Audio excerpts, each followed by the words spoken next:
Some technical difficulties. Oh, there we go. Okay.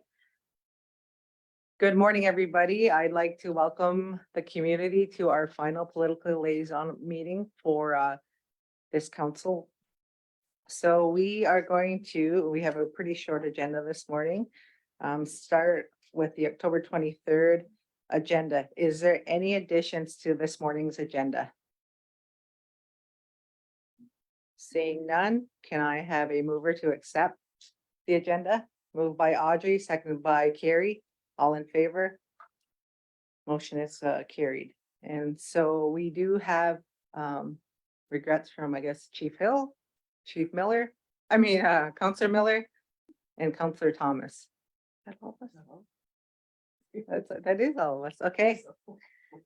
So delegations, we have the Cannabis Commission. Kathy, the chair, is here to do her quarterly report. So Kathy, if you can come on up and you can share with us what's been going on with the Cannabis Commission for this last quarter.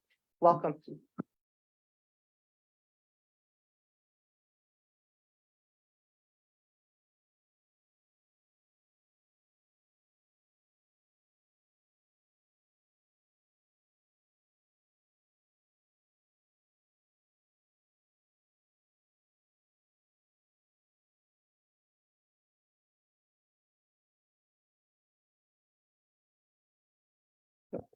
Just tell us when you need to turn. Okay. This is the quarterly report from the Six Nations Cannabis Commission from July to September of this year. Next slide, please. The highlights for July. We had a health leads presentation. We're going from department to department upon request and doing a cannabis education presentation.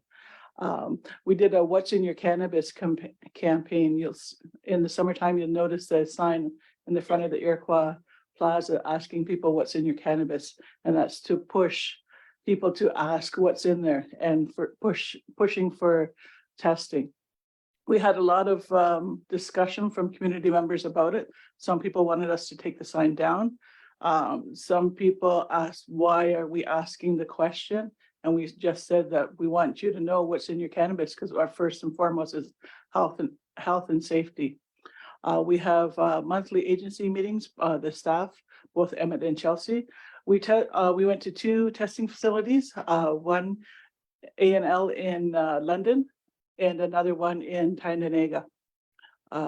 We met with GREAT to talk about potential partnerships with education and employment supports. We did a community contributions book. We created a community contributions book. As you know, the sale of each and every licensed cannabis product goes back to the community. And so we have a contributions book that we go by. We're in the midst of renewing that for 2024. We had a new licensed producer. We had 3 more retailers asking for applications. We have a new stamp producer secured. The audit for our first audit started in July. We had an info booth at the Six Nations powwow. Next slide, please. For August. Oops. Next slide, please.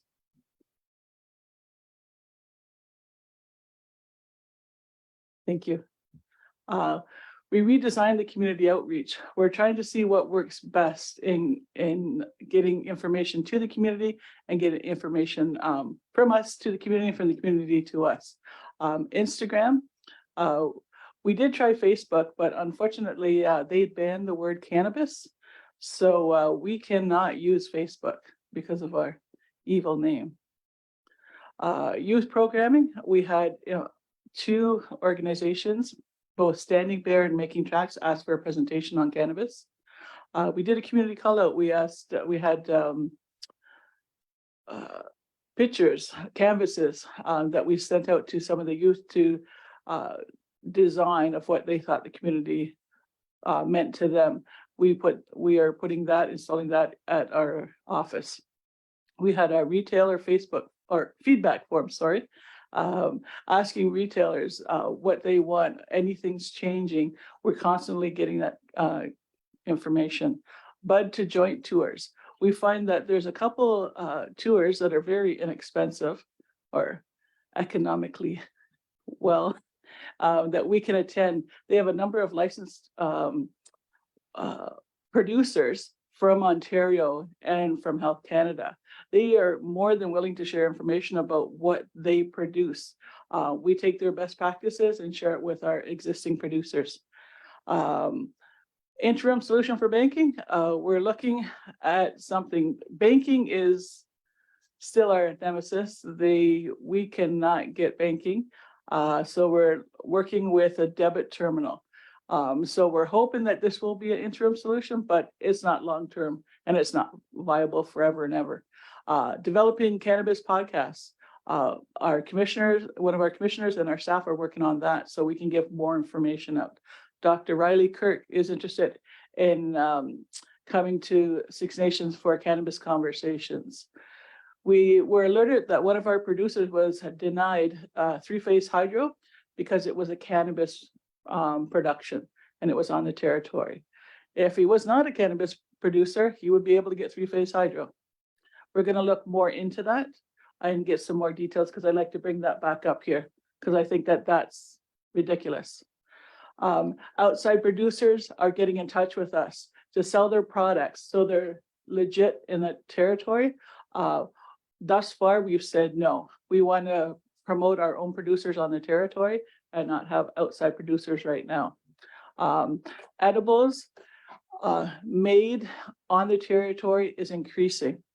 And I'll talk more about that in a minute. Next slide, please, for September. Thank you. We had an Instagram Live with Gary Farmer. Gary Farmer has been gracious enough to be one of our spokespeople. He is working with the Indigenous Cannabis Association in the States, and we are meeting with him and working with him so that he can promote cannabis education as well. We had a public service announcements about a robbery of one of the unlicensed producers. Not having banking, we are resorted to using cash. We're thus making all of our producers and the retailers licensed and unlicensed a target. That robbery was just an example of that. We did a presentation to the band reps. What we heard with going back to the edibles is that there is an increasing number of edibles being consumed by youth in our schools. The teachers have approached us and want us to do a presentation. We'll be working with that. I'd like to talk to Audrey more about ways that we can get in and educate the youth, because right now the youth think it's the coolest thing in the world to do is to do edibles. In the schools, in our local schools, you can get one gummy for a bag of chips or a can of pop. That's what it equals. That's what it costs these days. We really want to promote how dangerous it is. We've used the THC symbol for education. However, not all unlicensed places use the THC symbol. So kids don't know that it's poison for them, that it destroys their brain cells and they never ever get it back. So we're working at different ways that we would love to have that THC symbols is mandatory, whether you're licensed or unlicensed on the territory, because we're talking about the youth here. And how can they determine if they see a bag that looks like gummies, how can they tell if it's the real thing or fake? And that's dangerous. But we are continuing on education and we're looking at different ways of going in. Well, we're looking at the schools. A couple of teachers have already contacted us. So that's great that they're looking to us for the education, proper education of cannabis. Where the seniors have approached us about planning a wellness series for them over in the complex. We set up an information booth at Six Nations Fair. We're developing a cannabis industry members newsletter, for both the producers and the retailers. This will be starting this next month. And we'll also be meeting with them every quarter starting next month. The regs have been updated with the latest provisions approved by Six Nations Elected Council. We're reviewing the regs regularly to ensure that they're meeting the current needs of the cannabis industry and the cannabis industry, particularly here at Six Nations. Potency testing is made available to the commission by one of our producers at no cost. High quality cannabis supply is an issue on the territory. We have a number of people bringing very low quality cannabis into our territory on a daily basis, and we want to halt that. We're looking into tracking and product management software for Six Nations Cannabis Commission. We're working with a couple individuals on that. Next slide, please. Six Nations Community Outreach. We have weekly cannabis conversations. We have it both Instagram Live, and we also send out a bunch of materials. We have the staff goes out to the community every week and visits different retailers, both licensed and unlicensed. We had an information booth at the Six Nations, I can't see that, powwow, and at the Six Nations Fair. Both were very well received, and a lot of information was shared with community and non-community members. We were part of the National Overdose Awareness Day. With our partner from Parents Against Driving High, we worked with them. We're looking at in the future of getting, they're willing to supply the funds for getting a sign. So when you come into the territory, it says we're against Parents Against Driving High and Six Nations Cannabis Commission, don't be driving high. That's something that's in the works now. We're meeting with various departments for cannabis education. What we found with every presentation that we made, some people are dead set against cannabis is evil, cannabis is this, cannabis is that. By the time we leave it, they're much more open, they're more understanding, and that we're not here to say that we want bad cannabis in our territory. We're here because of health and safety, because of protecting the environment, and making sure that all of our cannabis is tested and that it's regulated. We want to ensure that our kids don't get attacked by bad, not only our kids, but everybody, because you don't know what's in your cannabis unless it's tested. Only Six Nations Cannabis Commission can and does have that stamp. Next slide, please. Thank you. Just some information. Our social media audience, over 90% of our audience is from Canada, 7.3 from the US, 0.9 from Russia, which I'm surprised that Russia wants to know what we're doing. We reach 60% more women than men. Our target audience, our largest, is 25 to 44. Next comes 45 to 54 using social media, and 18 to 24 is our next audience. Just to give you some facts of who we're reaching. Next slide, please. Social media stats. Last report, I brought this to you guys, and this is for this from July to September. Our accounts reached another 300% increase. Our engagement was up 254% compared to last quarter, and our followers have increased by 57.3%. And what our goal is to keep this going, keep this momentum going, so we can reach as many people, and not only looking at social media, but anything else that's there, any networking events. Next slide, please. Professional development. Both the staff and the commissioners continuously work on expanding their knowledge surrounding the cannabis industry network. We work with the Indigenous Cannabis Industry Association, the Canadian Cannabis Council, attending different tether events. Tether events are what I've spoken about earlier, where a number of producers, OCS and Health Canada producers are there, and they show their wares. We have some people out there that are only organic and will only sell organic materials. There are one that are only environmentally sound. So from their packaging to their everything that they do at work has to be environmentally friendly, or they won't sell it. Some of these best practices we can use. We work with the Intertribal Marijuana Commission from the States, Anishinaabe Nation Economic Development. They've invited me to be a speaker up there. Meeting with more and more of the cannabis industry. I think the more we learn, the more we need to learn more. We can never know enough about the cannabis industry, and it's growing so quickly and changing so quickly. We wouldn't have talked about edibles 2 years ago. Now it's number one. As well as food, restaurants. There's a restaurant out west that was just sanctioned by their province, and it sells exclusively cannabis products in their food. Next slide, please.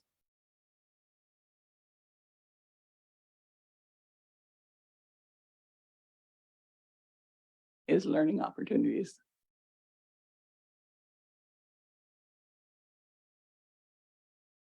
Okay. Next slide.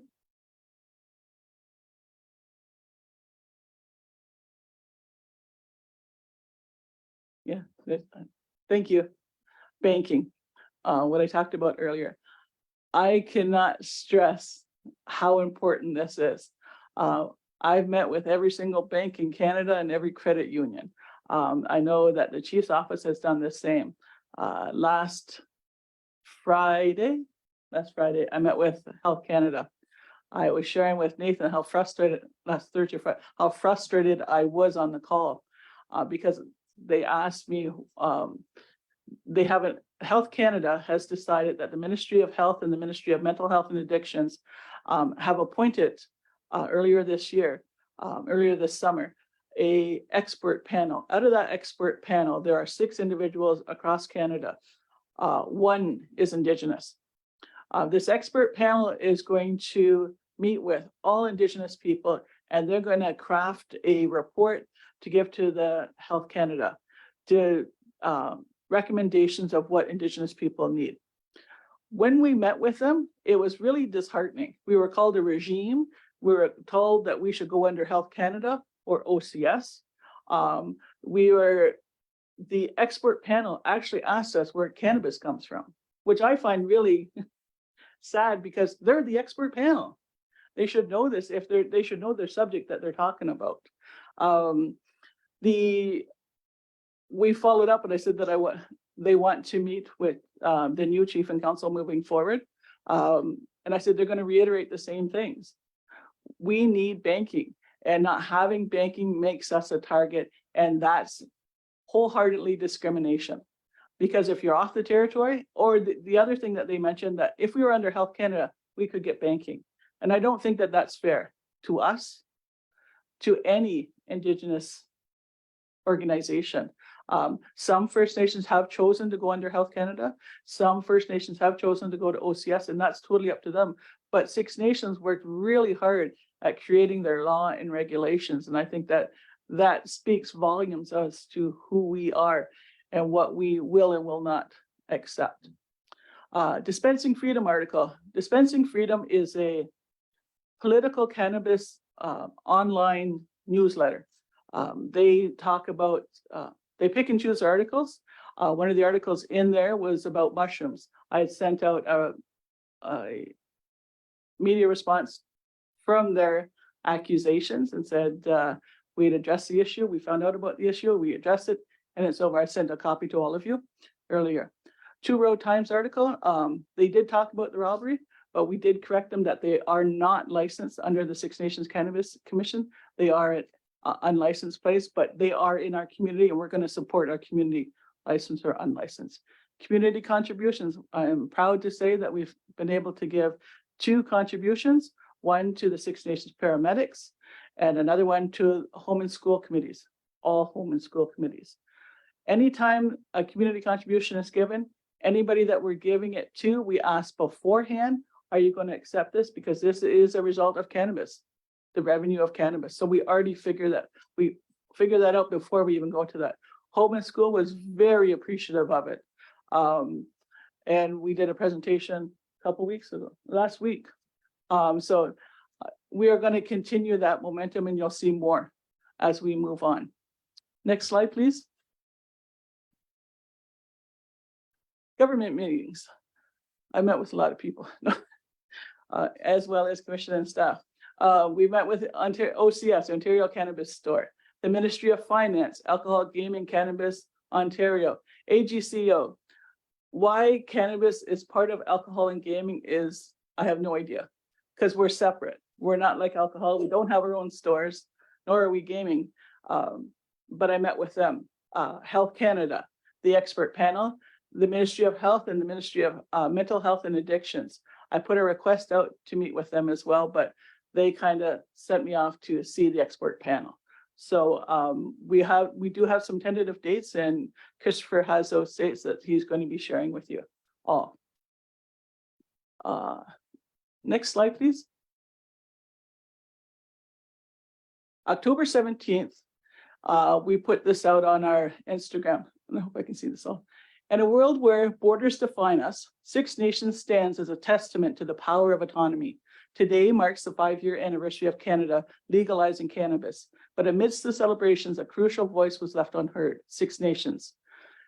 A territory steeped in history and tradition was never consulted about the legalization, and that would impact its sovereign land.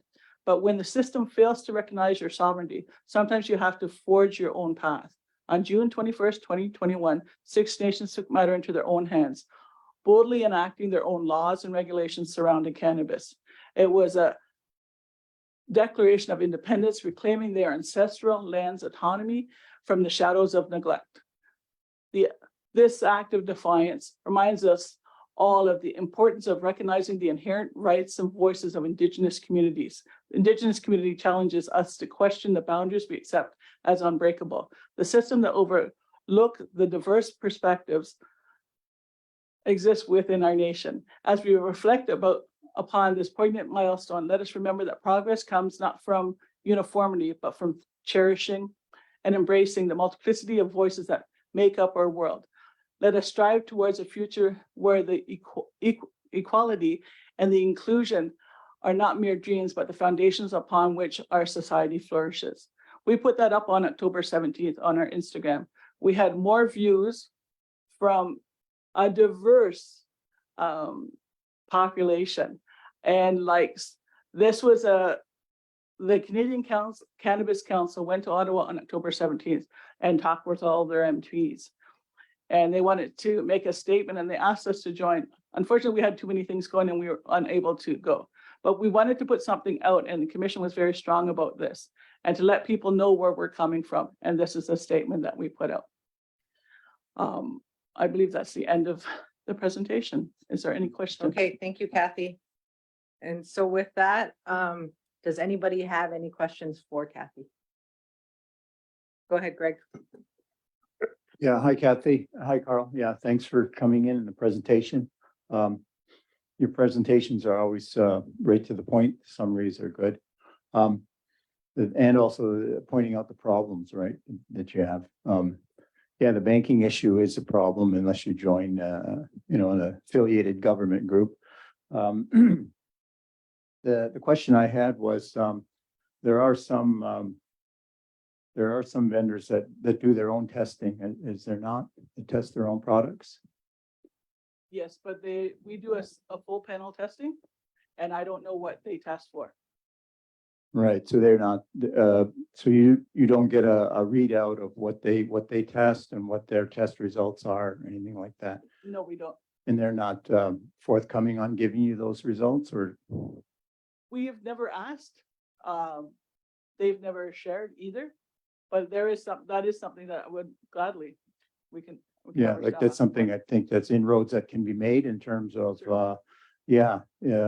Trying to work together to see if, because this testing issue, as you know, we don't do the testing, right? We don't do it. We do the testing. We have a full panel testing. But I mean, on the reserve, we don't have a testing center on the No, we reserve. send it out for testing, and all our producers send it out for testing. They Right. spend thousands to do it. Right, but you do it off the territory, right? The testing. Because we do not have anything on the territory that does that type of testing, that we don't have the equipment. What we've seen in some places that they'll test for potency, Mhm. which doesn't tell me if it has heavy metals in it. It doesn't tell me if it has herbicides. It doesn't tell me if it has mold or fungi in it. And depending on when they do the testing, if you do it at the beginning, when there's just the bud in the flower at the very beginning, and then you go all the way along, and then you make an extract. By the time you make an extract, you're putting other things into the extract, or you're making a gum, you're putting other things into there. So you should test it there as well, but they don't. So if you test it at the beginning and you add all these things into it, you don't know what it's like at the end. So it could have radiation, who knows what it could have into it. So it's important that it be tested at the beginning and at the end. Great. So, just one follow-up. So an ideal situation would be to have our own testing center here. Most definitely, we'd love to have that, and the commission is looking at it, but it's millions of dollars. Right. Great, thank you. Great. Okay, over to you, Carl. Yeah, just to add a little bit more to that, Counselor, you touched on it. In the future, we want to have our own. I mean, that is one of our goals, to have our own testing. Hopefully that can happen, but like the chair said, it costs a lot of money. So, but that is one of our goals, do our own testing for the community. Not only that, then even the surrounding one day, we could bring them in. Just a little more onto that. Thank you, Carl. Is that a follow-up to Carl's? The other point on that, we have done some testing on products on the territory. One in particular was unlicensed, and they said that they had in their gummies, that they had 1,000 grams of THC in their product. When we tested it, it had 20, which is is very different than what was on the product. So things like that is the importance of testing, and that doesn't even include all the harmful things that could be in it. Okay, thank you, Kathy. Audrey? Good morning. Nice to see you again, Carl.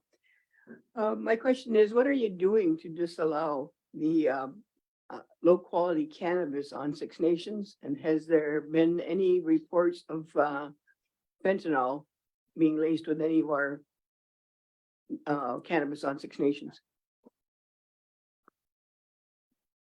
What are we doing? We're going to meet with the licensed and unlicensed regularly. We cannot control unlicensed facilities. It's up to them to determine what is in their product, what's in their cannabis. As far as your other question, I just had a squirrel. Fentanyl. We have heard that there are fentanyl busts. Whether we have not heard that cannabis has been involved with it. Illicit drugs is very different than cannabis, but we haven't heard anything that's been directed to us about fentanyl and cannabis. We have heard of other things in cannabis. We've heard increase in number of gummies, like I said, and that's affecting OGD. They're having increasing numbers, and so it's dangerous.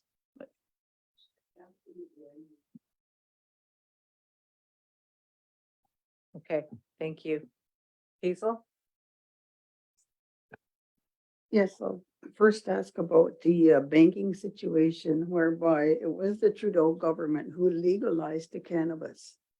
And Six Nations, I think the governments are aware that Six Nations are developing their own regulations, to be a sovereign nation.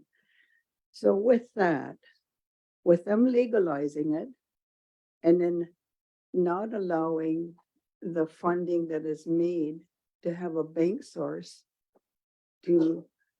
it's the government is really responsible for opening up the can of worms whereby robberies, people can become really hurt or else killed. So with that, I just can't connect those two. They legalize it, yet they put so many stumbling blocks in front of you if you're trying to handle what they wanted you to handle. The next thing that I wanted to talk about too is the gummies and all of that stuff. Like, see, kids are kids. And if they become, find something of such, and to them it could mean like, just like those chocolates that are wrapped. And if a child became, maybe chewed that or whatever the heck you do with it, and they died, who's liable? Who's liable for that child's death? I'm just asking. The retailer is. So whoever they purchase that from, that's who's responsible for it. But what if nobody knew? What if, where, like, see, a child doesn't? The child would get it from the parent or family members or who's ever in this, in their house. Mhm. They can originate or, it's not hard to find out where it comes from, but if a unlicensed retail is buying product from off reserve, and we have people coming to this territory every single day with their knapsacks saying, hey, you want to buy this? This is cheap. You're going to make lots of money off of it. Some people, because they want to make money, will buy that. And health and safety is way over here, which So- is unfortunate because they're endangering our people, our community. And that's what we want to prevent. So does those gummies, well, anything of those products, do they have that SKU number on that can easily identify sources? Not unlicensed. Unlicensed does not have that. Some have different codes on them. Mhm. Some will say they're approved. But when I follow it back and I said, okay, so what does that mean? And the person said, well, I sell it, so I make money off it every time I put the stamp on. I said, but what are you testing for? He said, well, it's just for natives. It doesn't matter. I'm like, yes, it does. So things like that. But going back to your point about Health Canada, Health Canada was the ones who introduced the cannabis legalization, but not once did they ever consult us or any other First Nation prior to legalizing it. Now, when I asked the expert panel just what you just said last week, Mhm. they said, well, we'll take that under advisement. Well, no, you're not hearing what I'm saying. Like, I was getting frustrated. Oh, because- that makes me think of the time when Health Canada came down, and I recall we were over at Social Services, and you talk about the blind leading the blind. They had no answers for anything. And I told them, I said, this is a mission to tame King Kong, because nobody knew what they were doing. So, I don't know, that part of it is scary. Thanks. Thank you, Hazel. Did you have a response, Carl? Yeah, I have a Go ahead. response for Counselor. The banking is the biggest issue for us right now. Now saying that, it's gonna be up to our political people to make that a priority. It has to be a priority. Because as long as people out in our community, but the surrounding communities, they know we can't get banking. So they know there's probably money stored within the building itself.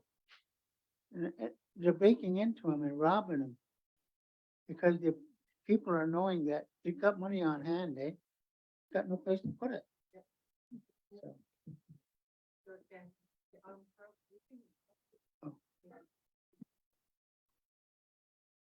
So are you aware of a funding place called PCO Trusts? They're a First Nations group, and they're out in Calgary, I understand.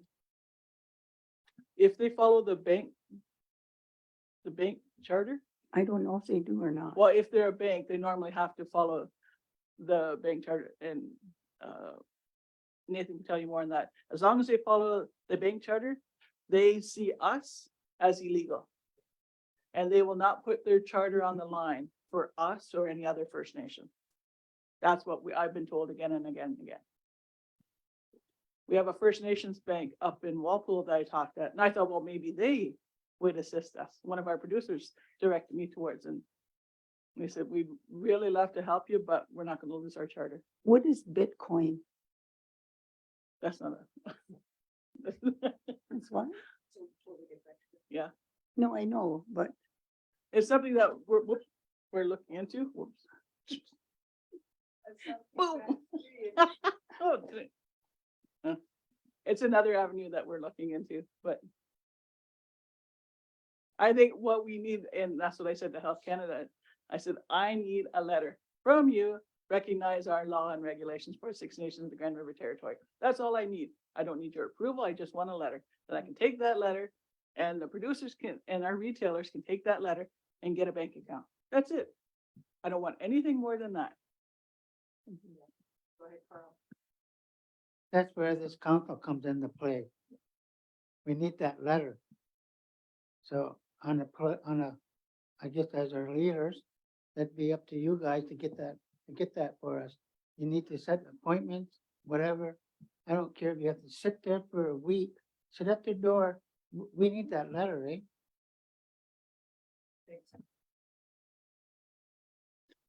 Yeah, Kathy or Carl, gummies, are they made on a territory? Yes, they are. And there's a growing number that are made on the territory. Can we trace back to where they came from? Yep. Okay. Okay, so thank you for your presentation. There is a lot of political responsibility that you outlined and have outlined. And so I'm thinking with the new council, they will move that forward. So is there any final questions for the Cannabis Commission? Hearing none. Carl, go ahead.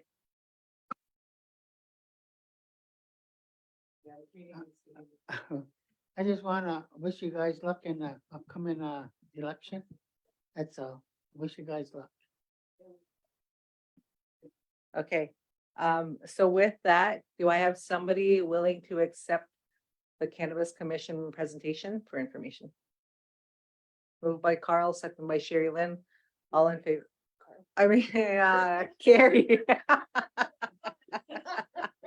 Welcome back. Moved by Carrie, second by Sherry Lynn, all in favor. Thanks. Anybody opposed? Hearing none, motion is carried. Thanks, guys. Okay, so with that, we'll move right along to the minutes of September 25th. Do I have somebody willing to move those minutes? Did I chair that meeting? Oh, where did Shirley go? I chaired that meeting too, didn't I? Do we not have to have that in the minutes? Because I've chaired like the last couple and it's not been listed. Go ahead, Nathan. There's a few kind of glaring gaps in the minutes, so I'm gonna suggest some changes going forward. That was one of them. Thanks, Nathan.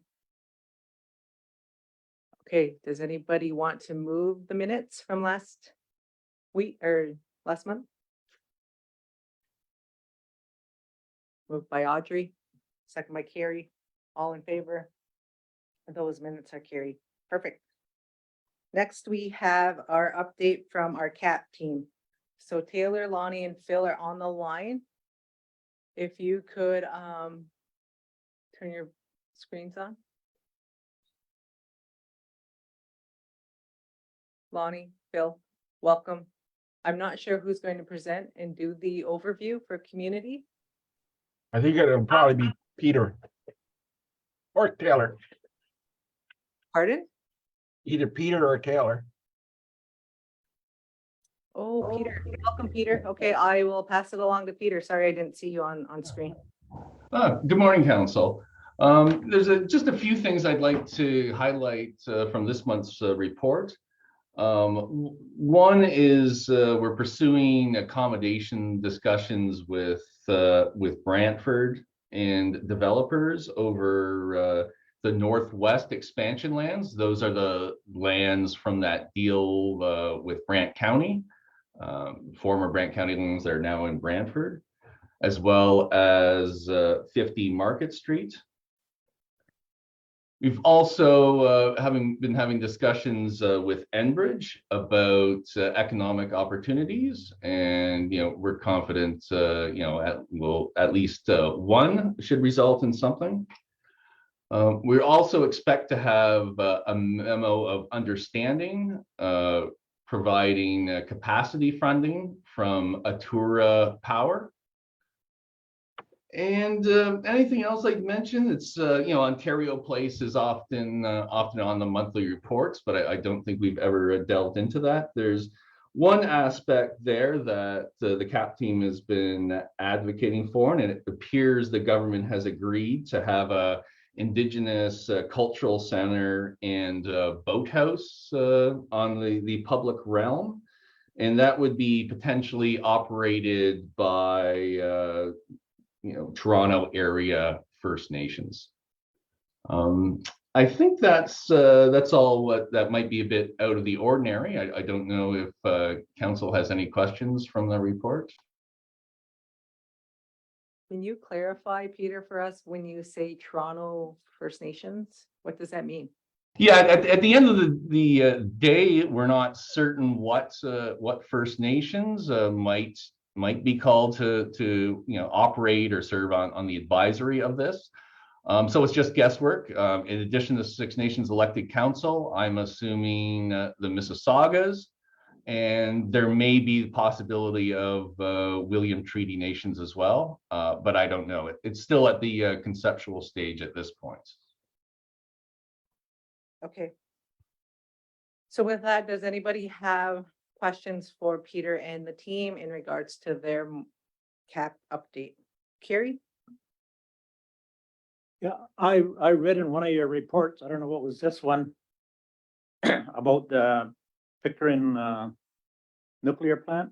I just wonder if there was any follow-up to, is there anything happening out there? I thought there was construction going, whether they were expanding or not.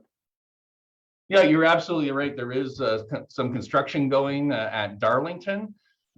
They're beginning to add what are referred to as, small nuclear reactors. There's also, there has been refurbishment going on at Darlington. There will be refurbishment going on at Pickering. Also long term, there may be some economic benefits with the small modular reactors. We'll have to see, coming from a couple different directions. But our main task as far as nuclear is to both comment on new projects, have a sense of what they're doing, safety is with existing projects, and we do receive capacity funding for all our efforts in the nuclear sector. Okay, thanks. Okay, thank you. Audrey? Yeah, just a question. Is there a role to play by Six Nations with the Ontario place for Six Nations to be involved? Thank you. Yeah, I'm not sure the best way to answer that is. Just to briefly some synopsis of some of what we've been doing. We've been doing a lot of environmental commentary and discussions on the site. So for example, we're going to see how they can satisfy the 10-to-1 tree replanting ratio we've had. Lots of talk on the kind of wetland they're designing. We've been advocating for certainly a softer infrastructure where land meets the shore. So primarily from environmental direction. As far as other opportunities, as I say, there's that boathouse cultural center, which there might be some modest revenue generation.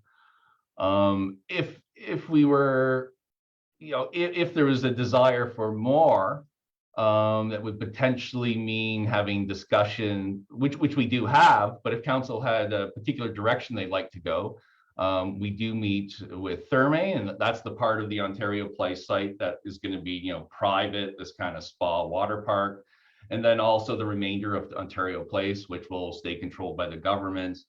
And they're looking to do some plantings as well as other infrastructure, revitalizing or maybe even rebuilding the existing Budweiser concert center. So yeah, would love if council has any ideas. Back to Audrey, then Sherry Lynn and Phil. Just to follow up along with that. Camera here, maybe Phil or Lonnie could could try that. I think I'm looking more from a political lens on this one. As you know, it's all our territory. There's a whole bunch of First Nations that claim that as their lands. So as I'm saying, is there a way for Six Nations to be involved in some way? And would it be a political act that is needed to do that? Phil or Lonnie, please. Well, I'll speak since I had my hand up and Peter kind of, it would be nice to get some direction from the council, what it is you're able to do. Because it's a capacity issue as far as our involvement on there. It's going to be involving a lot of it will be culture, heritage, and what have you, because I know Six Nations supported Indigenous at the harbor front over 2 years, and it was a major commitment to make those happen, those two occasions happen. You know, you could tie it with tourism, you could tie it with the Woodland Cultural Center, and any other thing for that matter, to highlight and lift up all the Six Nations successes. Yes, there is a political issue as to ownership. It's really not an ownership issue, other than, and it's probably going to end up coming out in our court case, which is New Credit trying to claim everything in Southern Ontario, and I think that's going to come to a head very shortly. But politically, if we know the council's behind on get some direction, what it is you would like to have, what you would like to see in the future, that would certainly help the CAP team. And I think, well, we've never had a real meeting with the council as an overall to get some direction and the overall scope of everything that we're involved with on consultation and accommodation. I think it's a real good question you ask, Audrey, Councillor Bunbury, because we need some guidance. We could use some help. Let's put it that way. Thank you. Just to follow up, I think it's probably in order for us to work together, we have to meet and we have to discuss this, because we should be involved, in my opinion. I'm only speaking for myself, but hopefully all the my colleagues agree. And I think we do have to have some action on this and become involved. So that's what I would like to propose. I don't know if you need a motion for that to set a meeting up, or whether we can just set it up. I think we could just set it up right through Nathan. Yeah. All right, well, thank you very much. That'll be a step forward. Okay, Yeah, well, Sherry Lynn? I guess I always bring it up, is the meetings with Brantford and Brant County. Where's that at? How's that going? And is there any progress? Thanks. I'd say specific with Brantford, we have, experienced a bit of problems, and some, chief's office going in one direction, one hand not knowing what the other's doing. I do note, I believe a councillor is coming to our internal meeting on October 31st, and I think that'd be a really good opportunity for both council and the CAP team to have better communication and unity on that issue. Okay, so yeah. So Greg will be the individual representing council at that meeting. Go ahead, Greg. Yeah, sorry, I did discuss it, and I thought that especially concerning Brant County, just so that I could get it myself, could get an update, then I could bring that update to council. Just to Sherry Lynn's point and all the other councilors' concerns of on how the progression with the interaction of Brantford is going, and what we can do actually to push that along. Okay, thank you. Go ahead, Melba. Yes, Phil.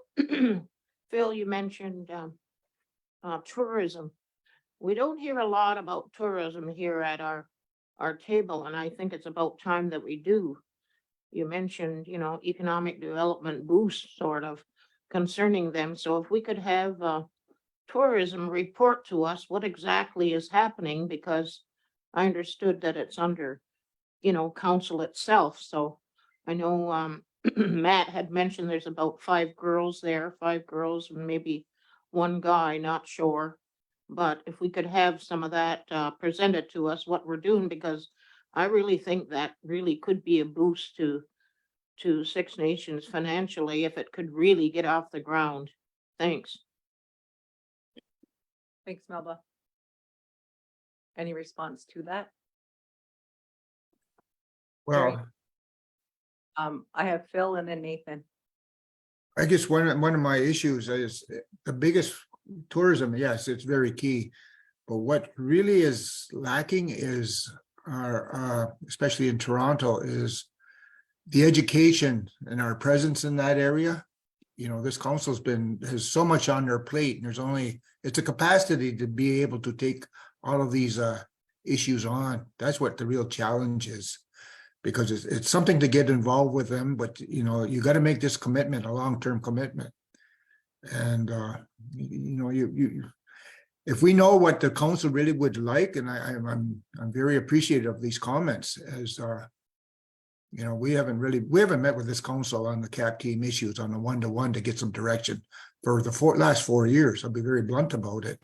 So we've been trying to get things going.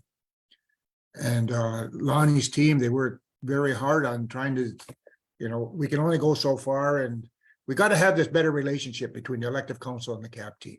I mean, that's really what it boils down to in my view, because everything we're doing on the land, it's tied to the litigation. We got to be very careful of how we get engaged in it, and well, just be cautious to make sure we're not hurting our court cases as it goes forward.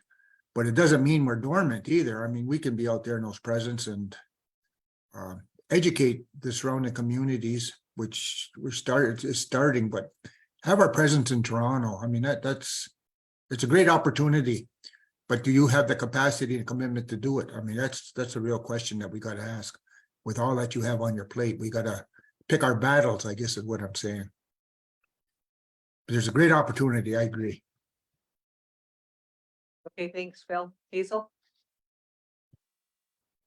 Yes, I'm just wondering, is it a good idea that we revive the old committee of having lands and resources, have a full council meeting with council monthly, and that would include the CAP team too, so that there can be more discussion. And it seems like when we do meet, it's just briefly on the agenda and that's all there is.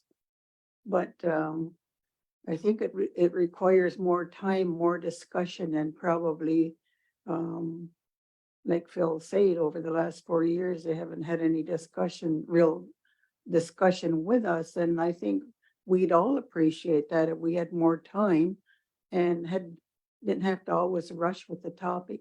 Thank you. Okay, so with that, Lonnie, go ahead.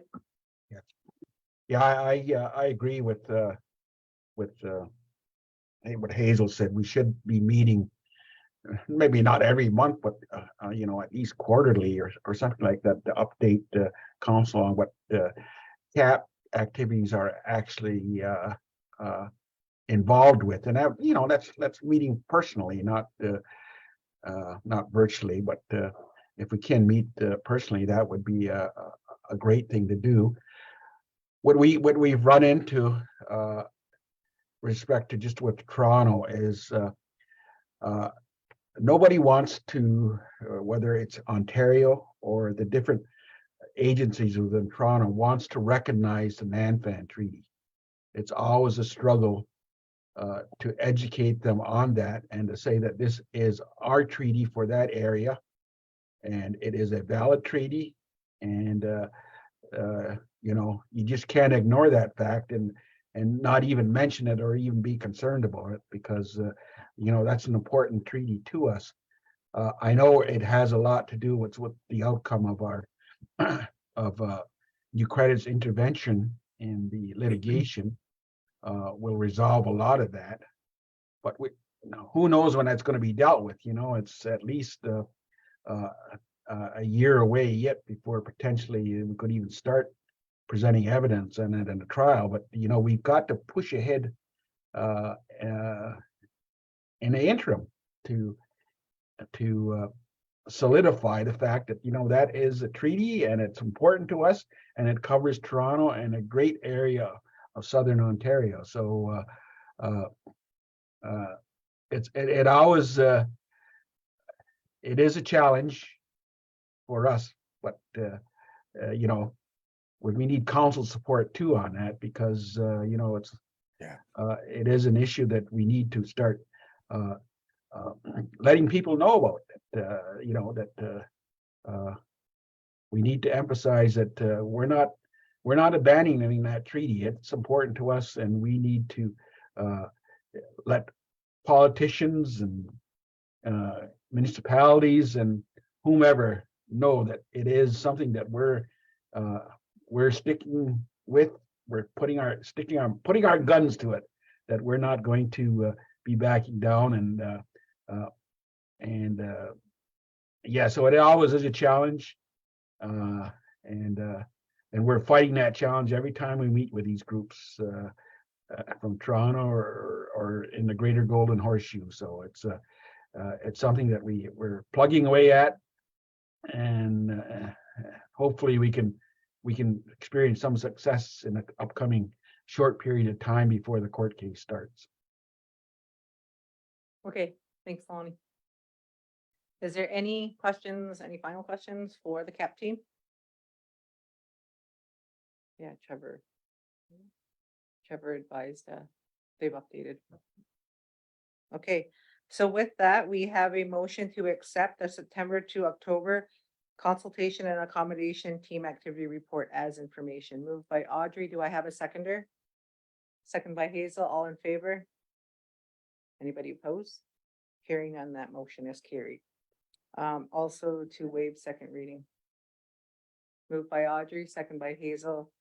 That motion is, all in favor? That motion is carried. Okay. Go ahead, Sherry Lynn, you have a comment? Just for Nathan, I think these are great points. I think for the next council that comes in to make sure that this is for sure a priority, because it seems like it's still going around in circles, and for sure to give them some direction. Thank you.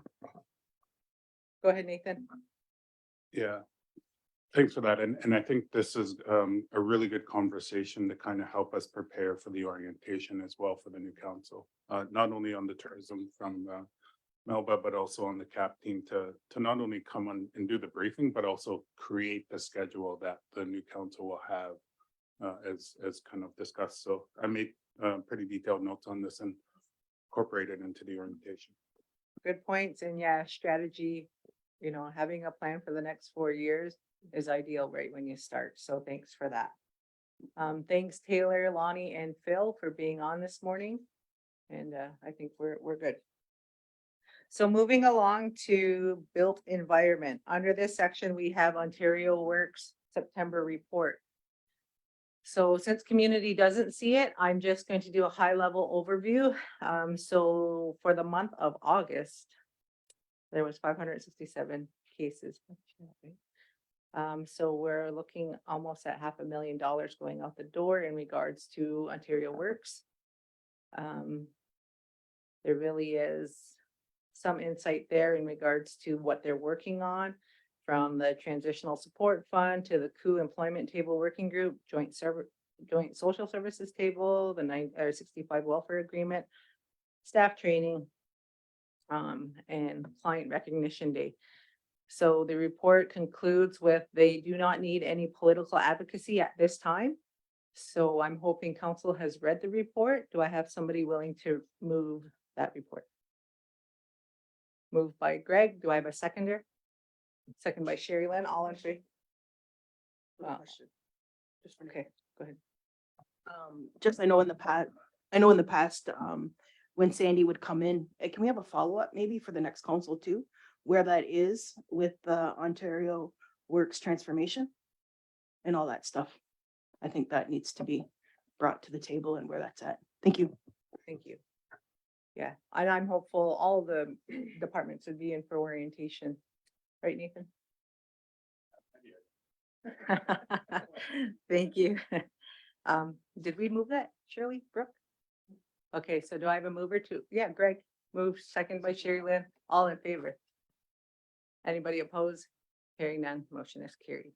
Okay, council reports. So Sherry Lynn and I, we attended the J Treaty Border Alliance, and there's a spelling mistake there.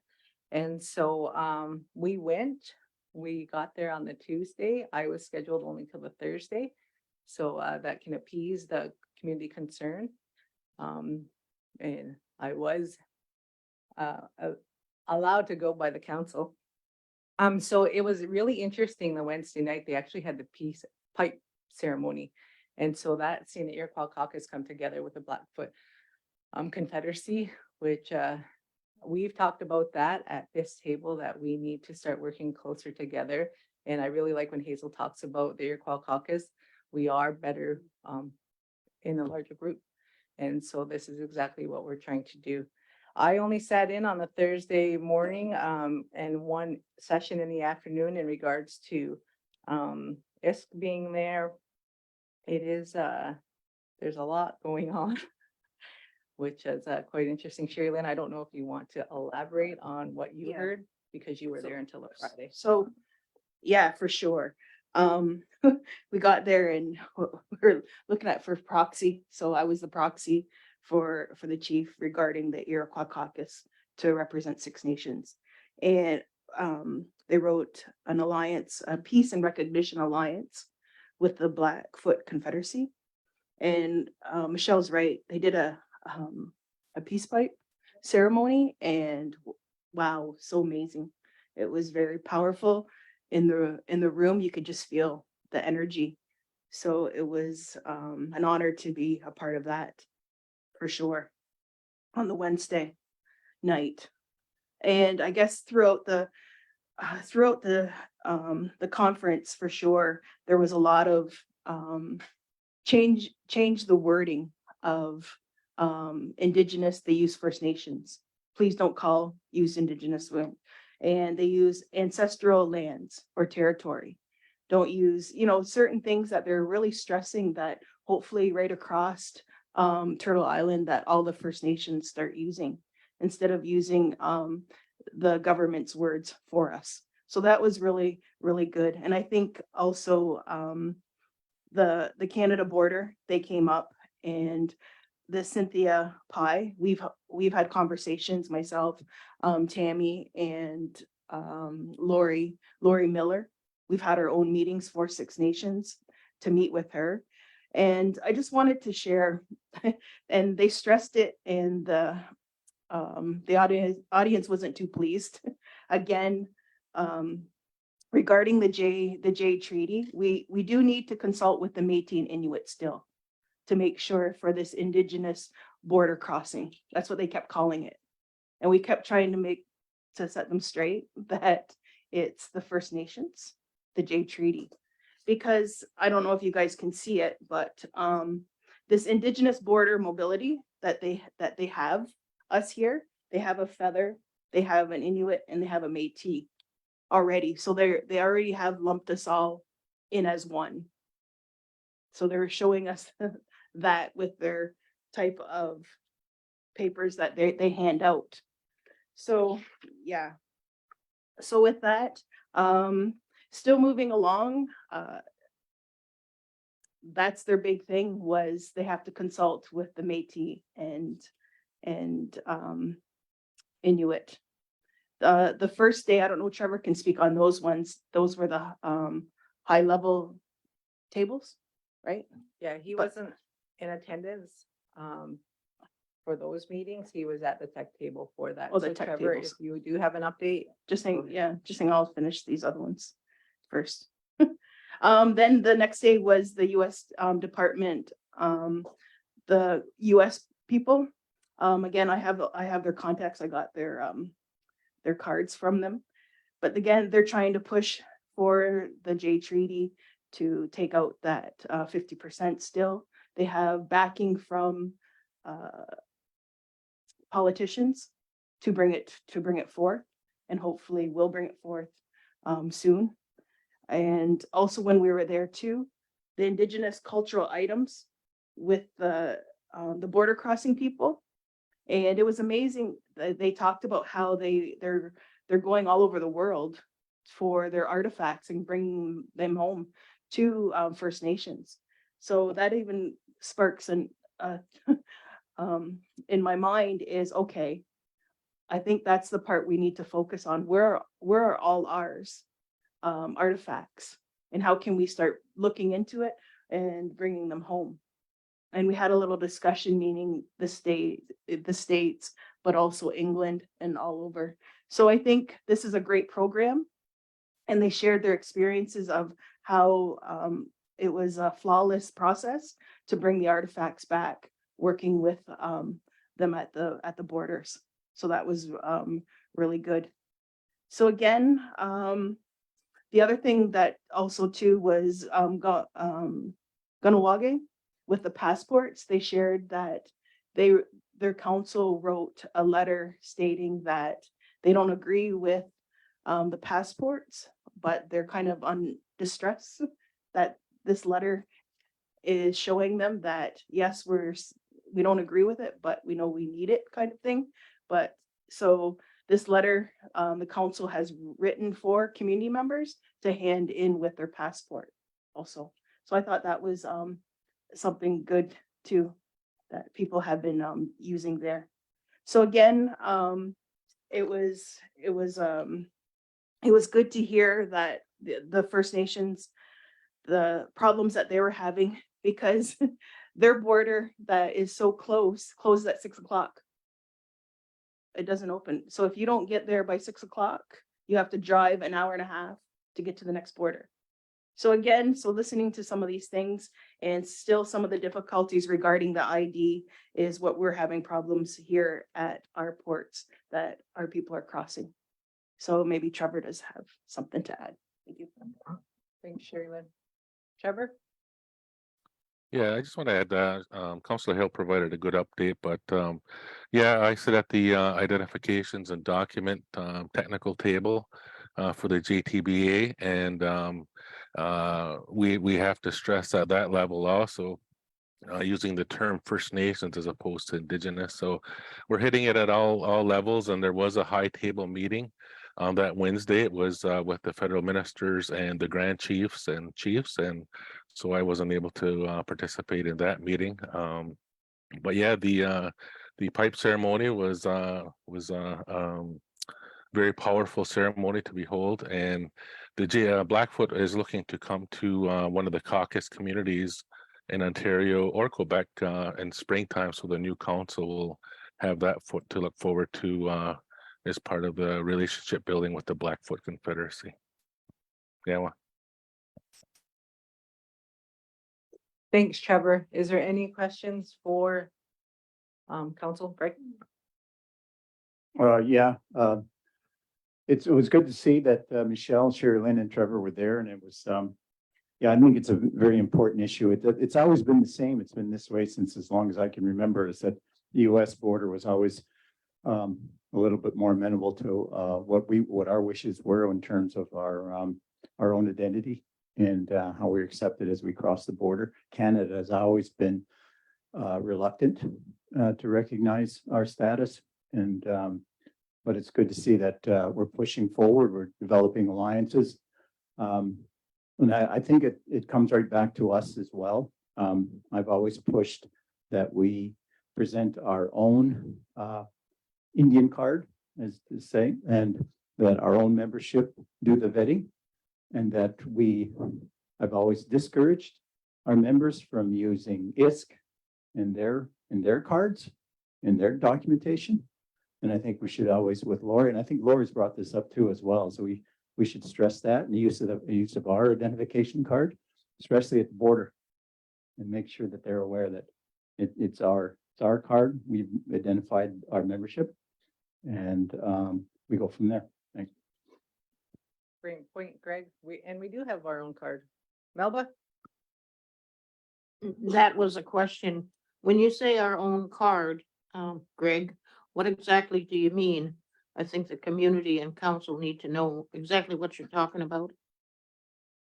Oh yeah, the red card, the card that we issue at the band office. Thanks. Okay, is there any other questions? Audrey? Yes. You said that they were, there was some kind of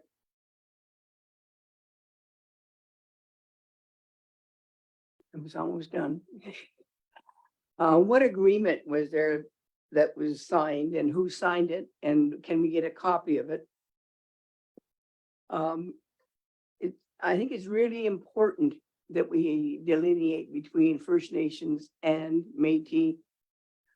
Because they didn't exist at that time, so why should they have the same rights as First Nations to, as Haudenosaunee to go across the border here? So I think we have to really look into this together, and I think more of this has to come back to the full council table so we know what's going on.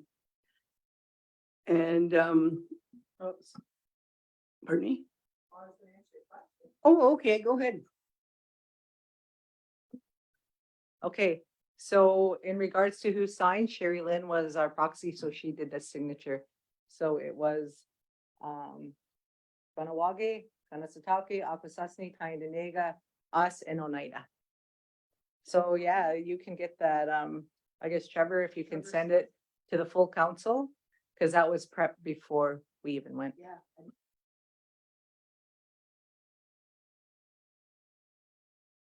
Just to follow up, did you follow the rules of creating a proxy? To be able to go and sign on my behalf?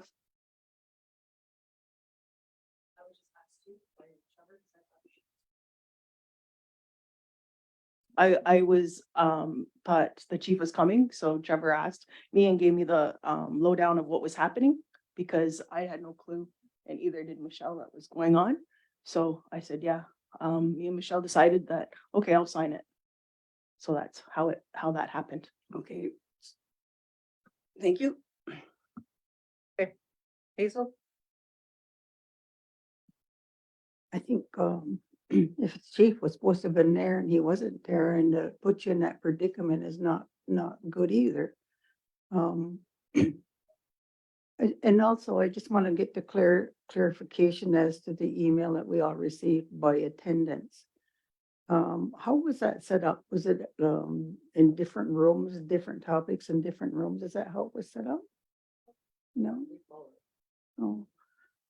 So how were we going to answer this, email that we received? What will council have to say?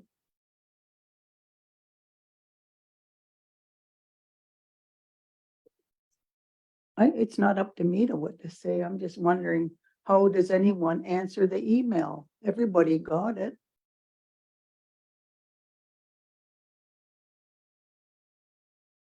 And, okay, so in regards to the email, Mhm. so in regards to the proxy, we did try to, because I assumed Mark was coming. I didn't know that process. This is actually my first time ever going out on council business, so, anyways, Sherry Lynn did it. But in regards to the email, I think council approved us to go. I was only scheduled till the Thursday. So I knew I was coming home because of childcare. So I'm not, Oh, I'm you not- came back before it was ended then? oh yeah. Oh, okay. See, nobody knows that, and, you know. But we talked about it the night you were, I can go if I need to go. I can't stay the whole time. Well, I didn't hear you say that, so I'm just asking for clarification because of that email that came in, so.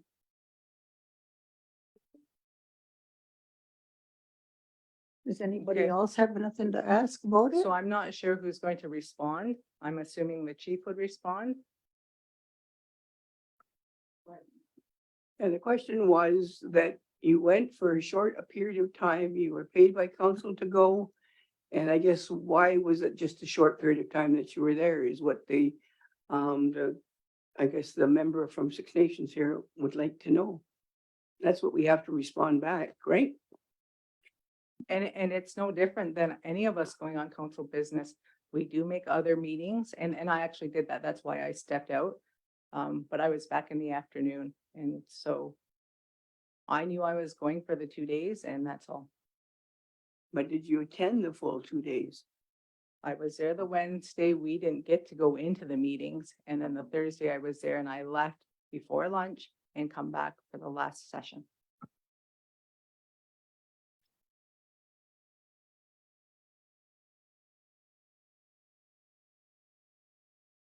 Yes, did you say you had another meeting while you were there? Yeah, um, I think this has come up before, and was dealt with to a certain extent. Or when we go on meetings, is it okay to also take advantage of other meetings that are probably necessary, I assume? So anyway, community don't understand that. When people go to a meeting, is it okay, to go to another meeting? I realize, people are very busy, ministries are very busy, so you take advantage of going to other meetings. So I think that needs to be clarified and also let council know, is it a meeting related to personal or is it related to politics? What is happening here? So again, we need to straighten that out for the community to understand that, you're here, you're at a meeting for a certain time, and is it okay to leave and then come back or whatever? So that's a concern for community, and it's good that people have a voice now and they recognize, that there's questions that need to be answered. So I just thought I'd mention that. So I don't know, and maybe you can tell us, was it personal or was it political related to the business that we do when we go away? Thanks. Yeah, it wasn't personal. I would not do personal things on work time. Okay, Greg? Yeah, I'm just a new counselor and I've found in the past year, I've gained a lot of respect for all the counselors here. They hold the job in very high regard. I find that, they try to do as much as they can politically for our members. And again, just to what Melba was saying, sometimes we get the opportunity to do some advocacy in another part of the country. Sometimes we get a chance to meet with members from the western part of the country to gain some knowledge, to see how they operate. We also have some initiatives and problems actually here. So we like to actually sometimes, if we get a chance to meet with other nations, if we are in another part of the country, I've seen our counselors do that. They gain knowledge, they gain insight, and they also are able to appreciate some of the other problems from other First Nations, from other parts of the country. And a lot of the times it's very similar. Sometimes they've looked at a problem in a different way, and it also helps us expand our approach to certain problems that we're having. So, and again, like I said, the counselors that do go and travel, they do provide a very good political advocacy for us, and as well, they learn a lot. Thanks, Greg. Carrie, then Audrey. I said, I would wait for the other side of the story before I made my decision, and I'm happy with the explanation. Thank you. Thanks, Carrie. Audrey? I would just like to follow up with Nathan. When they did this motion, they didn't put in who the candidates were. They used Sheridan in there, so they should have recorded the other candidate that was allowed to go. The other counselor, They wrote designates, right? Delegates. the delegates Yeah. who were approved to go, so that I was asked, and I had a hard time remembering who was approved to go. So I think that needs to be for all motions going forward from here on in, so that you know exactly who's away, where they are, what they're doing. And you're looking forward to their written report when they come back. And it's I guess it's something we need to carry forward, because it'll prevent less, I guess, confusion. Yeah. Thank you. Sherry Lynn? And just overall, I think it was with the Blackfoot Confederacy and the Iroquois Caucus.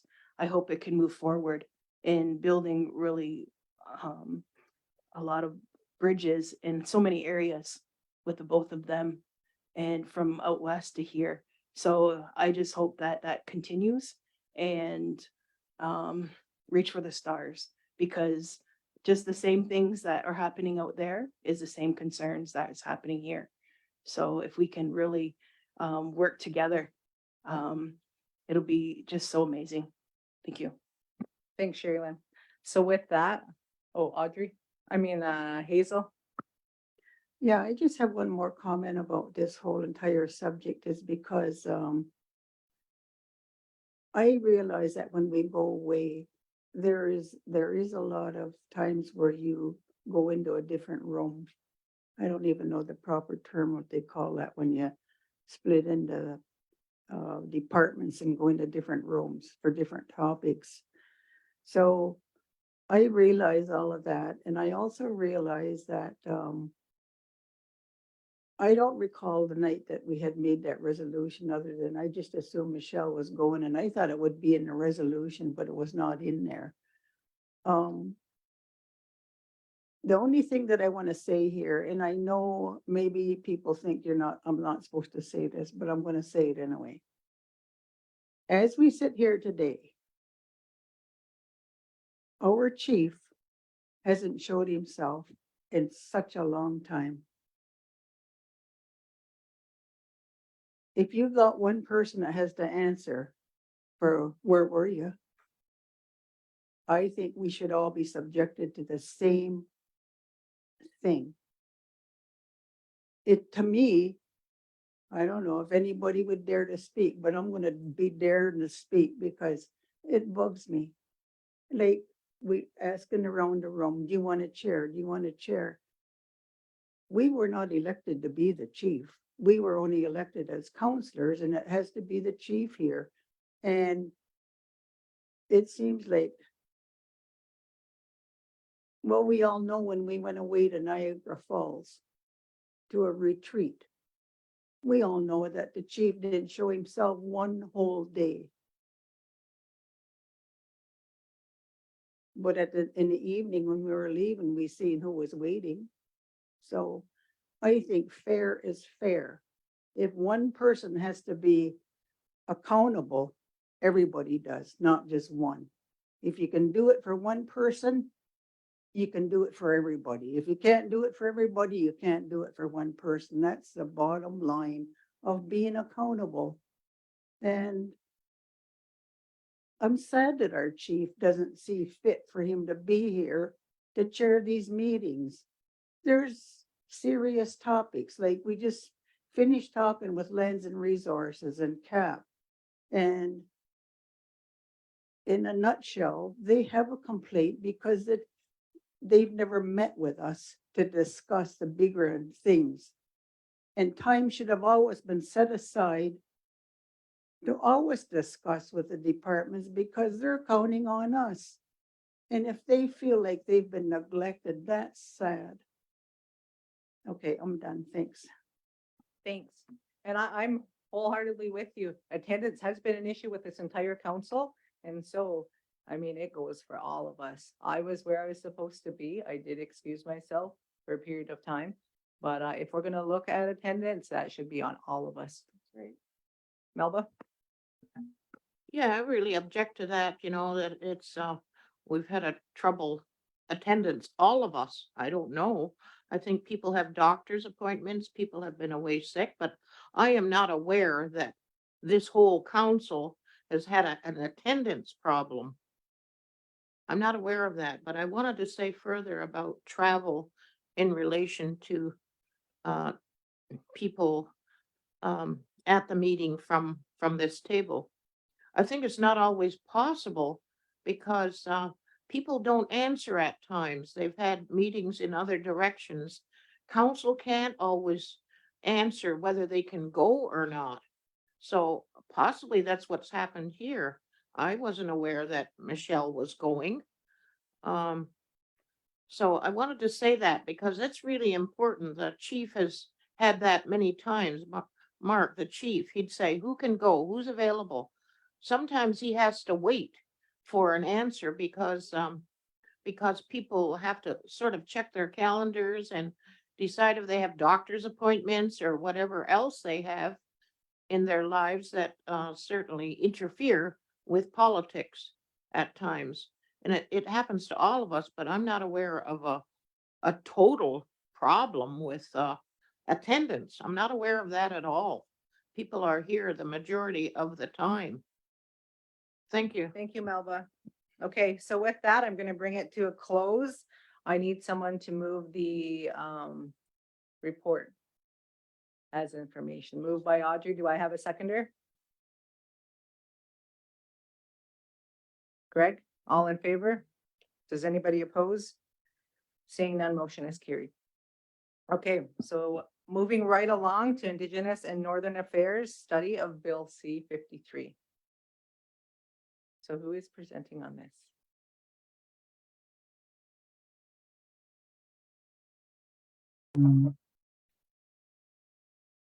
Can I? I can speak to this, Michelle. Tammy, I was gonna defer it because I assume the chief was speaking to it. Yeah, so let me just share screen. So this is the email that I had sent out to council last week. It was just sharing information. And you're well aware that the bill C-53 has passed second reading, and it's actually been referred to Standing Committee of Indigenous and Northern Affairs for study this fall. And so Chiefs of Ontario had sent out a request whether asking that any interested First Nations communities or PTOs, if they were going to submit any kind of official stance on this whole matter, that it be done by Friday, November 17th. So I sent it out to council, let you know that it will be added to this agenda. And I'm not sure whether or not you are prepared to make a decision on whether or not you do want to submit an official stance or have one created. But if you do, then you do need to allow time for that work to happen. So it's here for your discussion. Okay, I'm not sure that the council is fully aware of the matter. Audrey? I've read this all over and I don't think that I'm not prepared to discuss this right now. I would rather meet with council, full council, chief and council, and other people who are up on this topic here, especially our political advisor and all the people that should be here. We need to meet with them and discuss it as full council. And after everybody has read and thoroughly digested the content of these emails that we have here and briefing notes. But I thank you for sending that along to us, Tammy. Appreciate it. Okay, Nathan? Yeah, the only kind of additional pieces, and I know we're in transition, but someone, and maybe you guys can just confer with me that I can still sit on that technical table because I was the political rep when I was on council. So there's nobody sitting there now. It's Bill C-53. And as a counselor, I kept everybody up to speed on this file. So we need a counselor. to sit There's there. chiefs on that committee, so I would Oh, the advise to take, well, I've already told Chief Sonter to take me off, but we need a Okay. political rep there. Okay, thank you, Nathan. And so you want to, Hazel? Be No, that rep? no, I just want to, Oh, go ahead. I want to ask the question, where is Christopher, who is the political advisor? That I think he should be on top of this topic and doing a presentation to us. And then we select a counselor to attend on there.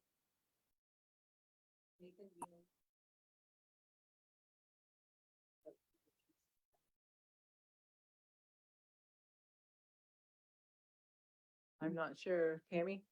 I can confirm that Christopher was having connectivity issues today, and so he is not available to join us today. But if you would like him to provide an update, he can probably do that either tomorrow night, because that is the last sitting of this council. So if that's your wishes, that we can do that. But as Nathan had alluded, he was the counselor that was keeping council up to date on this matter. So I think he would probably be your best person at this time to provide you an update.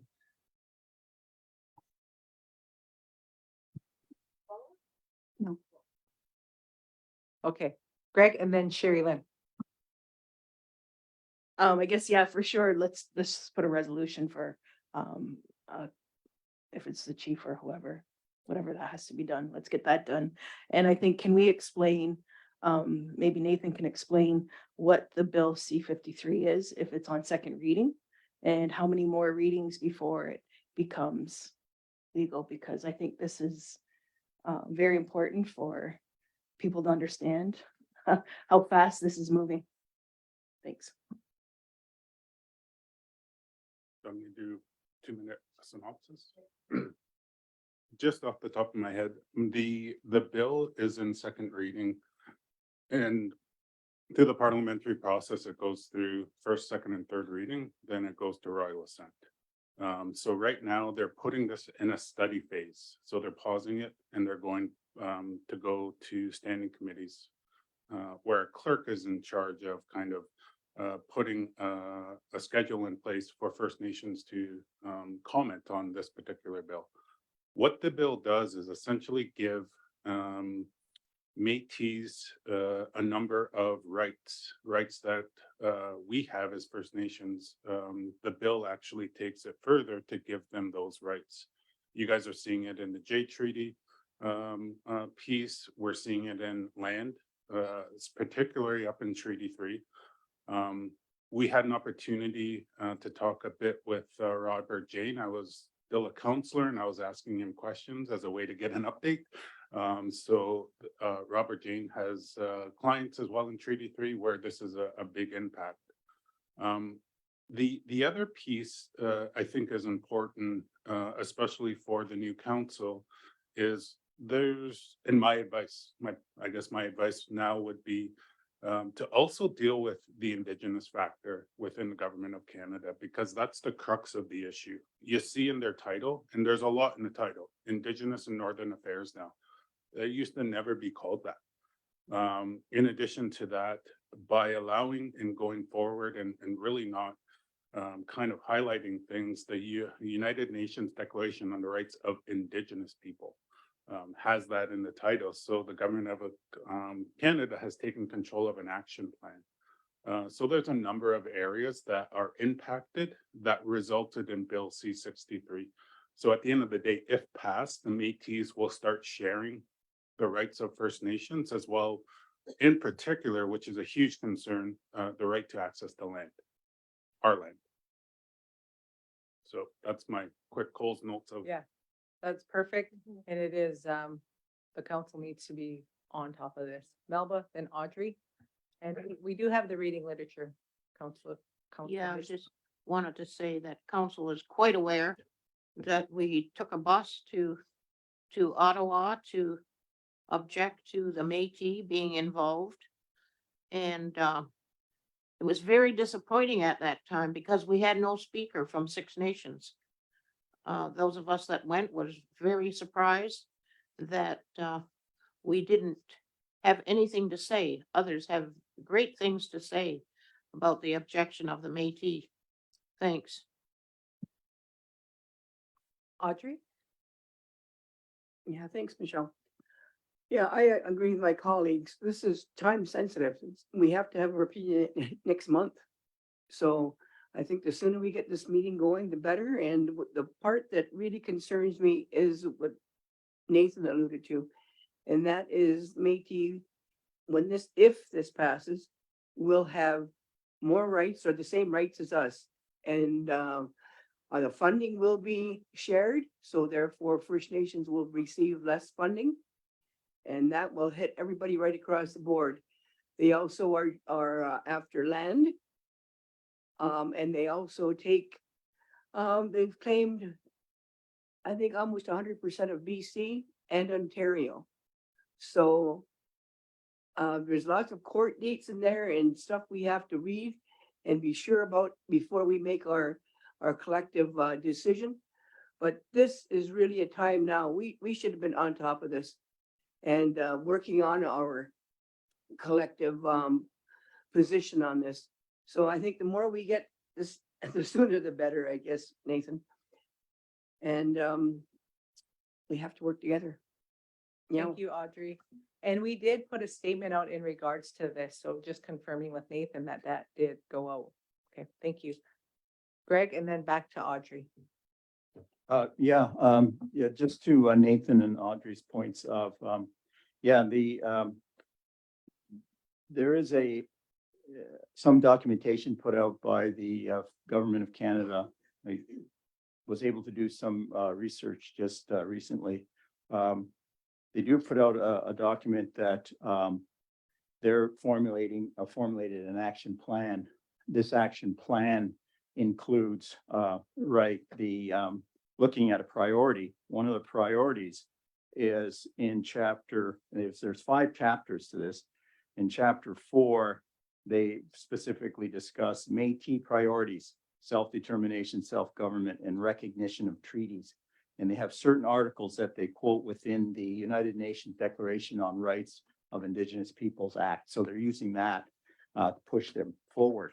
And they, even though they've never really accepted this into law, right? This has just been some policy that they want to follow, or they're thinking they're going to pull parts out to follow. So they're using all of these, I would say, weak arguments to push it forward. And the last chapter in this, and I will disseminate this information to all counselors, because I just received this. It's in chapter 5, the Indigenous Modern Treaty Priorities. Modern treaty priorities, and I spoke to Robert James about this. I think it's something that we should be very cautious about. These modern treaties are sort of established, I think, heavy-handed from the government. So that's something I think we should be cautious about. So that was just to Nathan's point, Audrey's point. That's all, and